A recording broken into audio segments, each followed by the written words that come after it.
அதிசயமானவைகளை செய்து ஆசீர்வதித்து உயர்த்த போகிறார். ஆமென். ஆம் தேவஜனமே, நீங்க இன்னைக்கு ஒரு முடிவெடுங்க.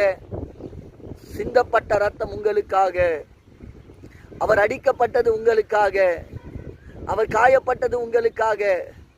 அவர் ரத்தத்தின் மகிமையினால் நீங்கள் ஆசீர்வாதமாய் வாழ்ந்து கொண்டிருக்கிறீர்கள். அவர் சிலுவையில் சிந்தப்பட்ட ரத்தம் தான் இன்றைக்கு உங்களை இவ்வளவு ஆசீர்வாதத்தோடு கூட வாழ வைத்துக் கொண்டு வருகிறது. இல்லைனா பிசாசானவன் எப்போது உங்களை பாவச்சேற்றில் விழத்தள்ளி நரகத்திலே தள்ளி உங்களுடைய வாழ்க்கையின் ஒட்டுமொத்த ஆசீர்வாதத்தையும் குழி தோண்டி புதைத்திருப்பான். நீங்களும் மண்ணோடு மண்ணாய் போயிருப்பீர்கள். அதை உணர்ந்த உங்களுக்கு தான் இன்றைக்கு கர்த்தர் வாக்கு கொடுக்கிறார். தேவ பிள்ளைகளே, உங்களுக்காக அவர் யாவையும் செய்து முடிக்க காத்து கொண்டிருக்கிறார். எத்தனை பேர் ஆண்டவருடைய அழைப்பை ஏற்றுக்கொண்டு பரிசுத்தமாய் வாழ தொடங்க போகிறீர்கள்? தொடங்குகிற இன்னைக்கு நீங்க சொல்லுங்க, ஆம் கர்த்தாவே, இயேசுவே, உங்களுக்காக நாங்கள் வாழ போகிறோம்.